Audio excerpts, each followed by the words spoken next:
In 1989, a 13-year-old boy vanished from his own home in East Point, Georgia. His mother believed he was a victim. His stepfather and the police said he was a runaway. For 6 years, the lie was the only story. Then, one stormy night, a burst pipe in the garage forced his mother to confront a wall her husband had built, and the horrifying, unthinkable secret it had been hiding. Before I begin, thank you for watching. Let me know in the comments, where are you watching from, and what time is it there? It really means a lot to know you're here with us. We're in this together. Now, let me tell you what really happened. The house on Maple Drive was a pressure cooker, and on that humid Friday night in the autumn of 1989, it was about to explode. The air inside was thick with unspoken resentment, a tension that had been building for the 2 years since Frank Davis had married Vanessa Marshall and moved into the home she had once shared with her late husband and her son, Jeremiah. Jeremiah, or JJ, as his friends called him, was 13. He was a good kid, but he was also a bundle of raw, adolescent energy. His world was defined by the scratch of a DJ's record, the hiss of a spray paint can, and the vibrant, rebellious pulse of early hip-hop. His bedroom walls were a collage of posters: Run DMC, Public Enemy, Big Daddy Kane. He spent his afternoons in the garage, a large, detached building behind the house, with a worn piece of cardboard spread on the concrete floor, practicing his breakdancing moves to the thunderous beat from his boombox. To Frank Davis, this wasn't just noise, it was an insurgency. Frank was a man of rigid, suffocating order. A skilled carpenter in his early 40s, he believed in straight lines, quiet evenings, and absolute control. He had married Vanessa, a loving but weary woman still grieving the loss of her first husband, with the promise of providing a stable, two-parent home. But his vision of stability was one of autocratic rule. He saw JJ's vibrant culture not as a form of expression, but as a direct challenge to his authority, a chaotic intrusion into the quiet, orderly world he was trying to build. And beneath his veneer of firm but fair fatherhood, there was a quiet, simmering prejudice, a resentment for the energetic black teenager who was a constant reminder that this home, this family, had a history that did not include him. The argument started, as it often did, over the music.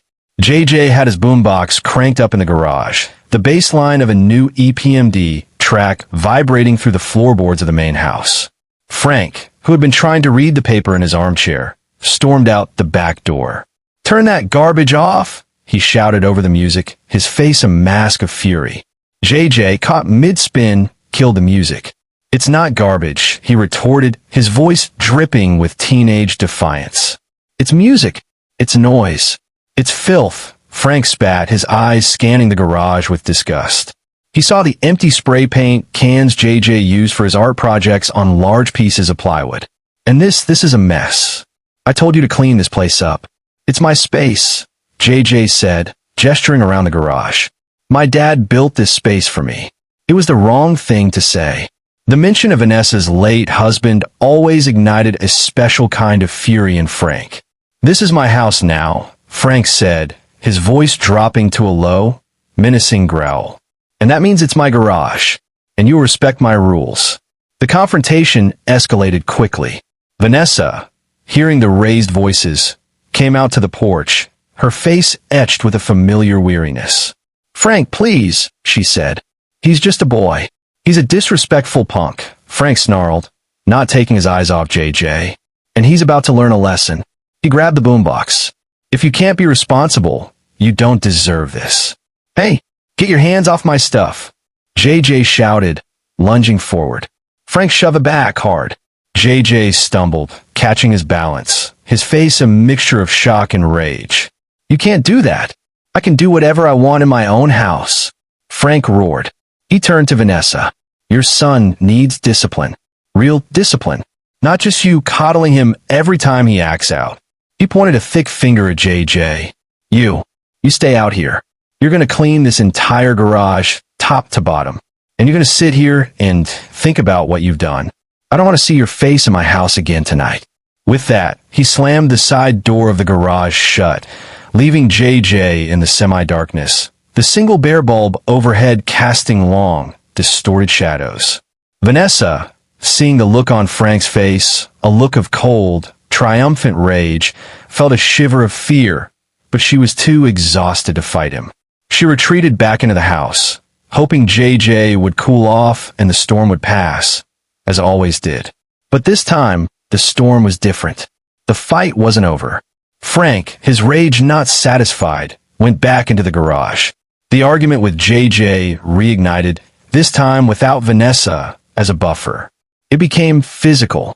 In a moment of ultimate, monstrous control, Frank, a man much larger and stronger than the 13-year-old, overpowered him, perhaps using a chemical-soaked rag to subdue him.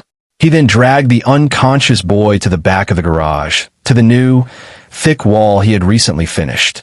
Behind it was a small, dark, soundproofed room he had secretly built over the past year, a hidden cell for his tools, he had told Vanessa. It was a lie. It was a cage, waiting for its occupant. He placed JJ inside, chained his ankle to a bolt he had sunk into the concrete floor, and sealed the hidden entrance. His stepson had now been properly disciplined. He had been permanently removed from Frank's perfect, orderly world. An hour passed. Then two. Vanessa, assuming JJ was still sulking, left him alone. But when she finally went to the garage to check on him before bed, he was gone. The boombox was on the floor, its plastic casing cracked. A few of his spray paint cans were tipped over.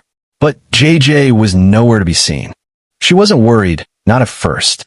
He had run off to a friend's house before after big arguments, always returning the next morning with a sheepish apology. Frank, when she told him, just grunted. Good, let him learn what the real world is like. He'll come crawling back when he gets hungry.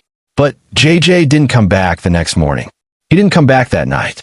A week later, after frantic calls to all his friends and family had yielded nothing, after a profound and terrifying silence had settled over their lives, Vanessa Marshall finally, officially, reported her 13-year-old son missing. The last argument was over. The long, silent nightmare had just begun. The police investigation into the disappearance of Jeremiah JJ Marshall began not with a sense of urgency, but with a weary, bureaucratic sigh. When Vanessa Marshall, her eyes red-rimmed and her face etched with a week of sleepless terror, sat in the sterile interview room of the local precinct, she was met with a practiced, placating calm that felt more dismissive than reassuring. Her husband, Frank Davis, sat beside her, playing the role of the concerned, heartbroken stepfather to perfection. He was the one who did most of the talking, his voice a mask of sorrowful resignation. He recounted the argument on that Friday night, framing it not as a confrontation driven by his own rage, but as the culmination of JJ's escalating rebellious behavior. He was a good kid, deep down, Frank told the detectives, shaking his head sadly. But he was falling in with a bad crowd. The music, the graffiti, he was angry. At me, at the world. I tried to be a father to him, to give him the discipline he needed, but he wouldn't listen. For the two white detectives assigned to the case, men already inclined to view the struggles of a blended black family through a prism of cynical stereotypes, Frank's story was a convenient gift. It was a neat, simple narrative that required minimal effort and confirmed their own biases. A rebellious black teen from a broken home, as they saw it, clashing with a new stepfather and running away. We see this a lot, Mrs. Davis, the lead detective said to Vanessa, his tone dripping with condescension. A new man comes into the house. The boy feels like his territory is being threatened. It's a classic power struggle. He's not missing. He's making a statement. He'll be back when his money runs out or when he gets tired of being on the streets. Vanessa's protests, her desperate insistence that JJ would never do this, that he would never leave her, were brushed aside as a mother's understandable but naive denial. She tried to explain his love for his home, his art, the very garage he'd vanished from. They simply nodded, their expressions unchanged.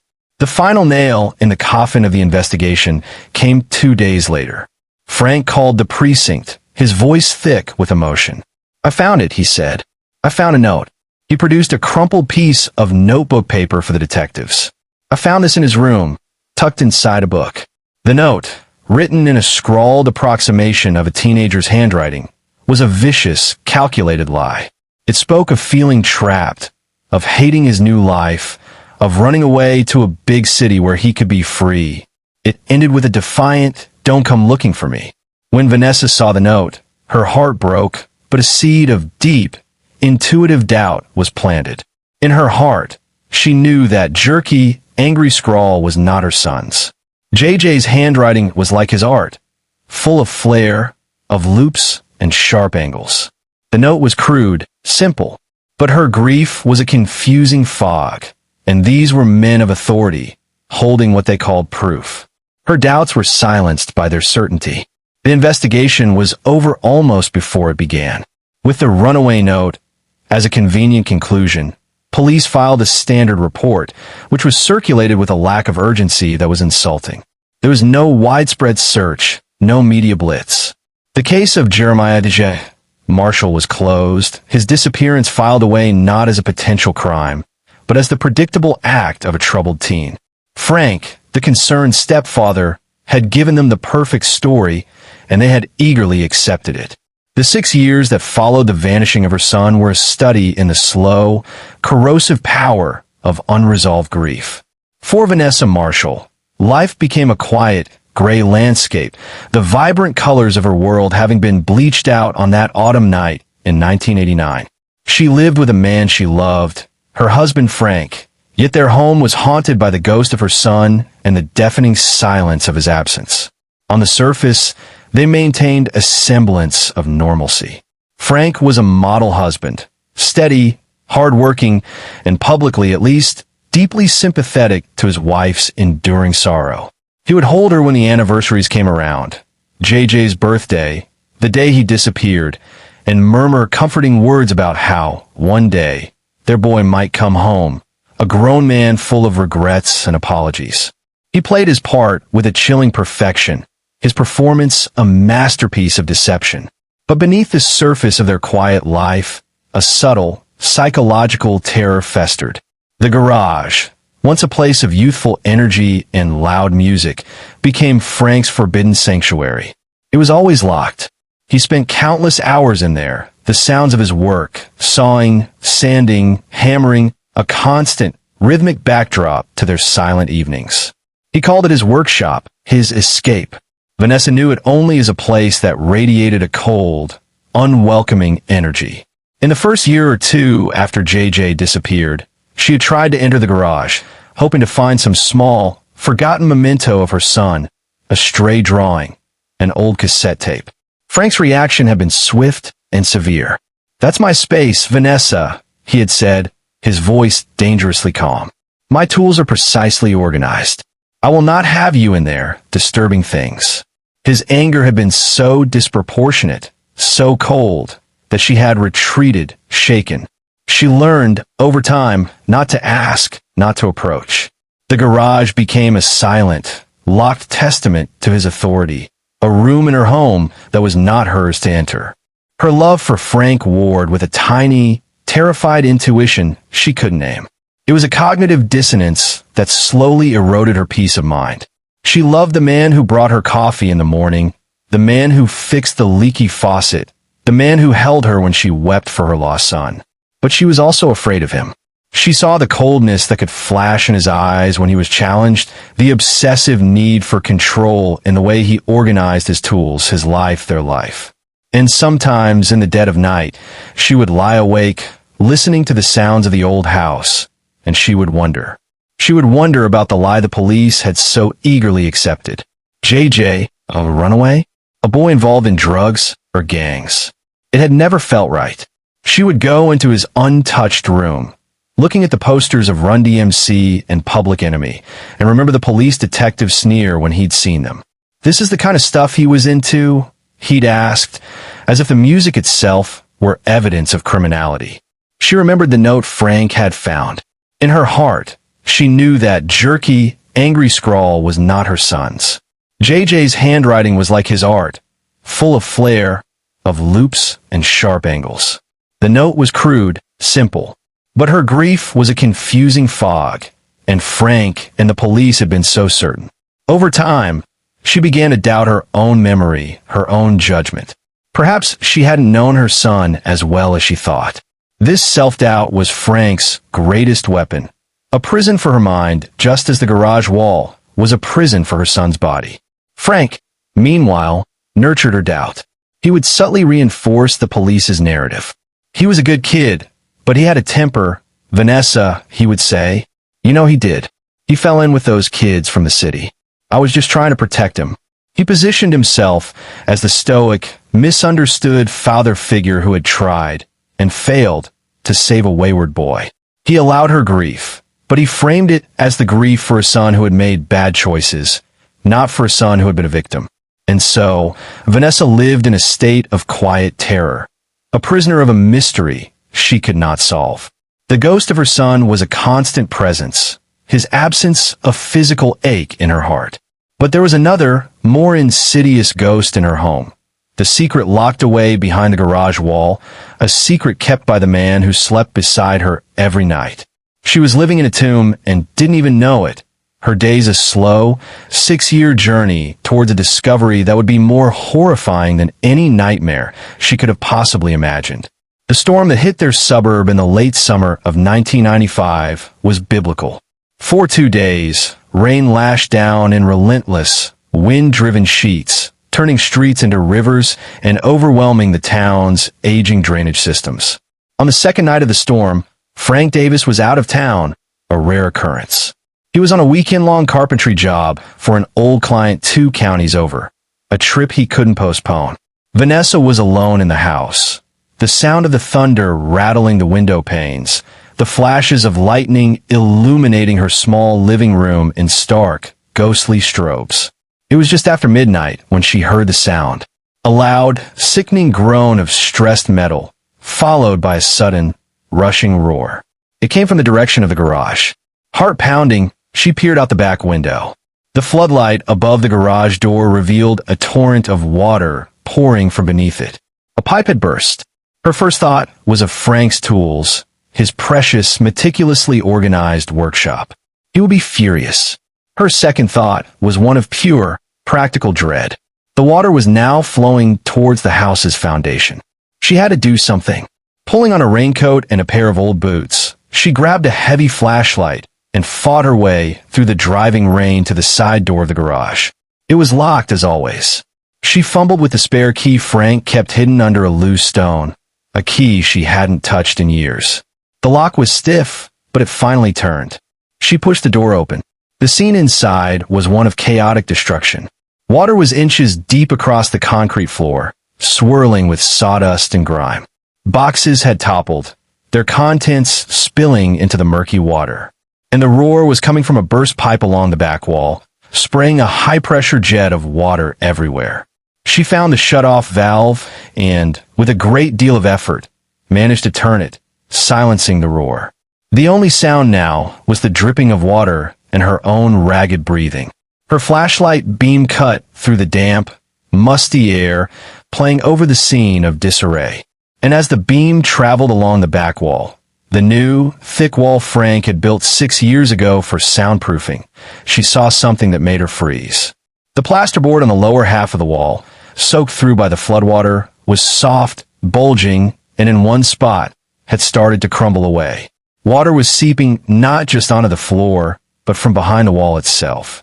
Driven by a sudden, terrifying suspicion she could no longer suppress, a suspicion that had been a low, quiet hum in her mind for 6 long years, she approached it. She reached out a trembling hand and touched the soft, pulpy drywall. It gave way easily, crumbling in her fingers. And then the smell hit her. It was not the smell of damp plaster or rotting wood. It was a smell of deep, profound decay, a smell so horrifyingly, unmistakably organic that her stomach churned and bile rose in her throat. Her flashlight beam shaking violently, she pushed away more of the soaked drywall, revealing the dark, hollow void within. It wasn't insulation. It was a space. A dark, narrow, secret space. She shone the light inside, and it landed on a pair of wide, terrified eyes staring back at her from the darkness. A scream tore from Vanessa's throat, a sound of pure, animal terror, a sound of 6 years of buried fear and intuition erupting at once. She stumbled backward, falling into the grimy water on the garage floor. Huddled in the far corner of the dark, cramped space was a figure. A young man, pale and emaciated, his hair long and matted, with a rusty chain leading from his ankle to a bolt sunk deep into the concrete floor. He was a ghost, a creature of the dark, and he had her son's eyes. Her son, her JJ. He wasn't a runaway. He hadn't left her. He had been here. Here, in this garage, a prisoner for 6 years. And the man who had comforted her, the man who had shared her bed, the man who had helped her grieve for their lost boy, had been his jailer. The monster wasn't a stranger. The monster was her husband. In that moment of horrifying discovery, her mind shattered. She scrambled back to her feet, her terror momentarily eclipsed by a fierce, maternal instinct. She backed out of the garage, fumbled with her keys, locked the door, and then ran, her legs pumping, through the storm to a neighbor's house, her screams for help finally breaking the long, terrible silence of Maple Drive. The hours that followed Vanessa's horrifying discovery were a blur of flashing lights, disembodied voices, and a cold, numbing shock that enveloped her like a shroud. Her 911 call, a choked, hysterical report of finding her long-missing son alive and chained inside a wall of her own garage, had brought the full, overwhelming force of the law to her quiet suburban street in East Point, Georgia. The house, her home, was no longer her own. It was a major crime scene, cordoned off with yellow tape, swarming with uniformed officers, detectives, and forensic technicians. Detective Ronell Pierce arrived on the scene just before dawn. A sharp, observant black man in his early 40s. He had been a junior officer back in 1989 and vaguely remembered the case of the runaway J.J. Marshall. The official narrative had never sat right with him, but he had lacked the standing to challenge it then. Now, as the lead detective on this new, horrifying discovery, he felt a grim sense of vindication and a deep, profound sorrow for the woman sitting wrapped in a blanket in the back of a patrol car, her face a mask of shattered disbelief. He spoke with Vanessa gently, his voice a calm anchor in her storm of trauma. She recounted the story of the burst pipe, of her forced entry into the forbidden garage, of the crumbling wall and the nightmare it had revealed. She told him about Frank, about his obsessive control over the garage, about the wall he had built for soundproofing. And she told him about the argument on the night JJ disappeared. The forensic team, meanwhile, went to work with a grim, methodical precision. The fake wall was carefully dismantled, revealing the secret tomb within. It was a prison cell, small and crude, but chillingly effective. There was not a mattress, but a crude wooden pallet covered with old, dusty moving blankets. In the corner was a small, crudely installed drain in the concrete floor. Near the bottom of the wall was a small, locked metal slot, clearly used to pass in food and water. A single, low-wattage industrial bulb in a wire cage hung from the ceiling. The walls were covered in thousands of desperate, overlapping tally marks, a heartbreaking calendar of over 2,000 lost days. The rescued young man, now confirmed to be Jeremiah J.J. Marshall, was rushed to the hospital. He was 19 years old, but his body was frail and malnourished, his eyes blinking with terror at a world he hadn't seen in 6 years. His psychological trauma was immense. As the sun rose, casting a pale, sickly light on the scene, an alert was issued for Frank Davis. He was not a grieving husband anymore. He was a monster, a kidnapper, a torturer. They found him 2 hours later at a cheap motel 100 miles away, where he had been staying for his carpentry job. He didn't resist. When the officers told him why they were there, a strange, almost serene look of resignation settled on his face. The calm, respectable facade he had maintained for 6 years crumbled, revealing the cold, empty truth beneath. The interrogation of Frank Davis was short. Faced with the undeniable evidence of his living victim, he confessed. He sat in the small, sterile interview room, his hands cuffed, and recounted the events of that Friday night in 1989 with a chilling, remorseless clarity. He spoke of the argument, of JJ's defiance, of the red rage that had consumed him. He admitted he had struck the boy, intending to discipline him, but had knocked him unconscious. In that moment, A new, more monstrous idea had taken root. "He shouldn't have challenged me," Frank said, his voice flat, devoid of emotion. "Not in my own house. I decided then and there to fix the problem, to make him understand what real control was." He then described, with the pride of a master craftsman, how he had spent the rest of that weekend building the fake wall.